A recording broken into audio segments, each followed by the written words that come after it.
മറ്റൊരു വാർത്തയിലേക്ക് കടക്കുകയാണ്.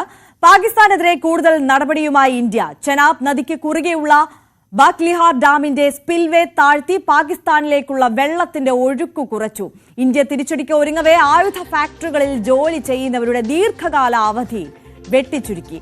അതേസമയം അതിർത്തിയിൽ 8 ഇന്ത്യൻ പോസ്റ്റുകൾക്ക് നേരെ വെടിയുതിർത്തു. കേസിൽ അന്വേഷണം തുടരുന്ന NIA പഹൽഗാമിലെ കച്ചവടക്കാരനെ ചോദ്യം ചെയ്യുകയാണ്.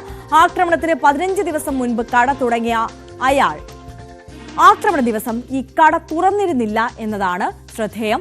ഏപ്രിൽ 19-ന് ശ്രീനഗറിൽ സഞ്ചാരികൾക്ക് നേരെ ആക്രമണ സാധ്യത ഉണ്ടെന്ന ഇന്റലിജൻസ് റിപ്പോർട്ട് ഉണ്ടായിരുന്നെന്ന വിവരവും ഇതിനിടയിൽ പുറത്തുവന്നു. നാഷണൽ ഡെസ്കിൽ നിന്ന് ER രാഗേഷ് കൂടുതൽ വിവരങ്ങളുമായി ചേരുകയാണ്. രാഗേഷ്, നിരവധി കാര്യങ്ങൾ, പുതിയ അപ്ഡേറ്റ്സ് ഈ വിഷയത്തിൽ വന്നുകൊണ്ടിരിക്കുന്നു. ഒരു വശത്ത് NIAയുടെ അന്വേഷണം പുരോഗമിക്കുന്നു, മറുവശത്ത് പാക് അതിർത്തിയിൽ ഇത്തരത്തിൽ വെടിനിർത്തൽ ലംഘനം തുടർന്നുകൊണ്ടേയിരിക്കുകയാണ് പാകിസ്ഥാൻ. ഇന്ത്യ ശക്തമായ തിരിച്ചടി നൽകുന്നു.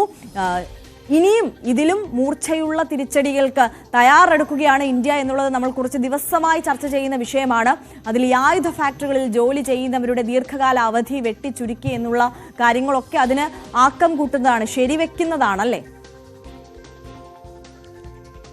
ആര്യ, പലതരത്തിലുള്ള നടപടികൾ ഇന്ത്യ സ്വീകരിച്ചു വരുന്നുണ്ട്. പ്രത്യേകിച്ച് നയതന്ത്ര തലത്തിൽ ഇതിനോടകം തന്നെ പല നടപടികളും പാകിസ്ഥാനെതിരെ കൈക്കൊണ്ടിരിക്കുന്നു. കാരണം സിന്ധു നദി കരാർ സസ്പെൻഡ് ചെയ്തു. ഒപ്പം തന്നെ പാകിസ്ഥാനിലുള്ള ഇന്ത്യയിൽ കഴിയുന്ന പാകിസ്ഥാൻകാരെ മടക്കി അയച്ചു, വിസ റദ്ദാക്കി. അത്തരത്തിൽ പല നടപടികളും ഇന്ത്യ ഇതിനോടകം തന്നെ കൈക്കൊണ്ടിരുന്നു.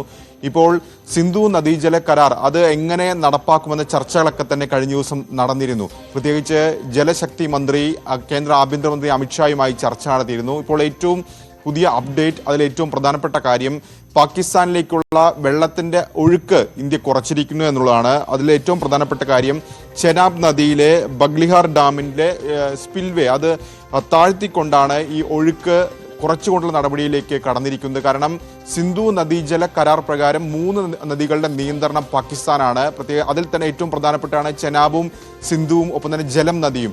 ഈ 3 നദിയിലെ ഏതാണ്ട് 70% വെള്ളവും ലഭിക്കുന്നത് പാകിസ്ഥാനിലാണ്. പ്രത്യേകിച്ച് അവിടെ കാർഷിക ആവശ്യങ്ങൾക്ക് പ്രധാനപ്പെട്ട നഗരങ്ങളുടെയും മറ്റുമൊക്കെ ഒഴുകുന്നത് ഈ സിന്ധു നദീജലമാണ്. അപ്പോൾ അവിടേക്കുള്ള ഒഴുക്ക് കുറച്ചുകൊണ്ടുള്ള നടപടിയിലേക്ക് ഇന്ത്യ കടന്നിരിക്കുന്നു. അങ്ങനെയാണ് ഇപ്പോൾ ബഗ്ലിഹാർ ഡാമിന്റെ ഒഴുക്ക് കുറയ്ക്കുന്ന തീരുമാനത്തിലേക്ക് ഇപ്പോൾ സർക്കാർ കൈക്കൊണ്ടിരിക്കുന്നത്.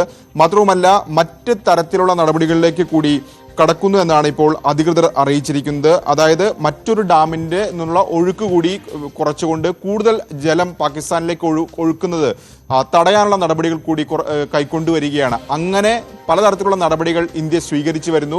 പാകിസ്ഥാൻ നേരത്തെ തന്നെ ഈ വിഷയത്തിൽ നിലപാട് പറഞ്ഞതാണ്. കാരണം സിന്ധു നദീജലത്തിൽ ഏതെങ്കിലും തരത്തിലുള്ള ഇടപെടൽ ഇന്ത്യയുടെ ഭാഗത്തുനിന്ന് ഉണ്ടായിക്കഴിഞ്ഞാൽ അത് യുദ്ധമായി കണക്കാക്കും എന്നാണ് പാകിസ്ഥാൻ മന്ത്രിമാരുടെ ഭാഗത്തുനിന്ന് പോലും പ്രതികരണം ഉണ്ടായത്. ഖ്വാജ ആസിഫ് കഴിഞ്ഞ ദിവസവും ഇതിന് സമാനമായ നടപടി ആവർത്തിച്ചിരുന്നു. ഇത്തരത്തിലൊരു ഇടപെടൽ ഉണ്ടായിക്കഴിഞ്ഞാൽ സൈനിക നീക്കം പാകിസ്ഥാന്റെ ഭാഗത്തുനിന്ന് പാകിസ്ഥാൻ ആക്രമിച്ചു കളയും എന്ന പ്രതികരണം പോലും, പ്രകോപനമായ പ്രസ്താവന പോലും ഭാഗത്തുണ്ടായി. പക്ഷേ അതിനൊന്നും ഇന്ത്യ വഴങ്ങുന്നില്ല. ഇപ്പോൾ അതിന്റെ ഏറ്റവും തുടർച്ചയായാണ് ഇപ്പോൾ ചെനാബ് നദിക്ക് കുറുകെയുള്ള അണക്കെട്ടിൽ നിന്നുള്ള നീരൊഴുക്ക് കുറച്ചുകൊണ്ടുള്ള നടപടിയിലേക്ക് ഇന്ത്യ കടന്നിരിക്കുന്നത്. ഏതായാലും ഇന്നും പക്ഷേ പാകിസ്ഥാന്റെ ഭാഗത്തുനിന്ന് ഈ ഘട്ടത്തിൽ പ്രകോപനം തുടരുന്നുണ്ട്. 10ാം ദിവസവും അതിർത്തിയിൽ വെടിനിർത്തൽ കരാർ ലംഘനം പാകിസ്ഥാൻ നടത്തുകയാണ്.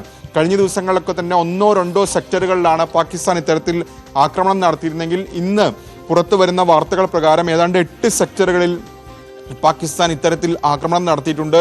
സുന്ദർബനിയിൽ ആക്രമണം നടത്തിയിട്ടുണ്ട്. ഒപ്പം തന്നെ ബാരാമുള്ളയോട് ചേർന്നുള്ള സെക്ടറിൽ ആക്രമണം നടത്തിയിട്ടുണ്ട്. അക്നൂർ സെക്ടറിൽ ആക്രമണം നടത്തിയിട്ടുണ്ട്. അങ്ങനെ 8 പോസ്റ്റുകൾക്ക് നേരെ, ഇന്ത്യൻ പോസ്റ്റുകൾക്ക് നേരെ ആക്രമണം നടത്തിയിരിക്കുകയാണ്. ഇന്ത്യൻ സൈന്യവും ശക്തമായി തിരിച്ചടിച്ചു എന്നാണ് ഇപ്പോൾ അറിയിച്ചിരിക്കുന്നത്. അതേസമയം തന്നെ ഇതിനോടൊപ്പം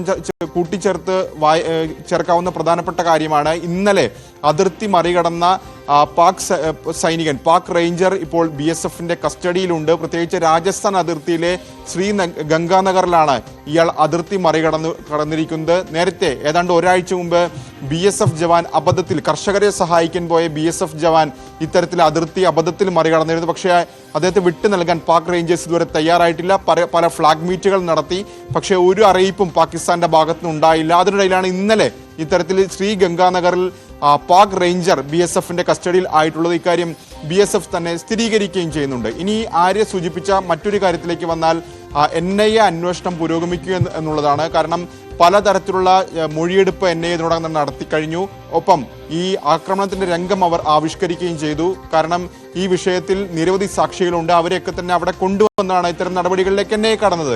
ഇങ്ങനെ പല ആളുകളെ ചോദ്യം ചെയ്തു. ഏതാണ്ട് 100-ലധികം ആളുകളുടെ മൊഴിയെടുത്തു. അവിടുത്തെ കച്ചവടക്കാർ, ഒപ്പം തന്നെ അവിടെ കുതിരവണ്ടി സവാരി നടത്തുന്നവർ, അങ്ങനെ പലരുടെയും മൊഴിയെടുത്തു.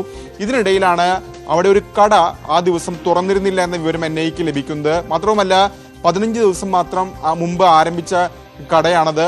ആ ആക്രമണത്തിന്റെ ദിവസം പക്ഷേ കട തുറന്നിരുന്നില്ല. ഇയാളെ ഇപ്പോൾ ചോദ്യം ചെയ്തു വരികയാണ്. ഇയാളുടെ ഫോൺ കോളുകൾ, രേഖകളൊക്കെ തന്നെ പരിശോധിച്ചു വരുന്നു എന്നാണ് NIA ഇപ്പോൾ അറിയിച്ചിരിക്കുന്നത്. മാത്രവുമല്ല കഴിഞ്ഞ ദിവസങ്ങളിലൊക്കെ തന്നെ ചർച്ചയായതാണ് ഒരു വീഡിയോ വലിയ രീതിയിൽ ചർച്ചയായിരുന്നു. പ്രത്യേകിച്ച് ഈ ആക്രമണ സമയത്ത് അള്ളാഹു അക്ബർ എന്ന് പറഞ്ഞ് അവിടുത്തെ ഒരു സിപ്പ് ലൈൻ ഓപ്പറേറ്റർ ഇത്തരത്തിൽ പറഞ്ഞ കാര്യമൊക്കെ തന്നെ വലിയ ചർച്ചയിലേക്ക് വന്നിരുന്നു. NIA ഇപ്പോൾ നൽകുന്ന വിവരം അനുസരിച്ച് ഇയാൾക്ക് ഇതുമായി യാതൊരു പങ്കുമില്ല എന്നാണ് NIA ഇപ്പോൾ വിശദീകരിക്കുന്നത്. ആര്യ, തീർച്ചയായും രാഗേഷാണ് വിശദാംശങ്ങൾ നൽകിയത്.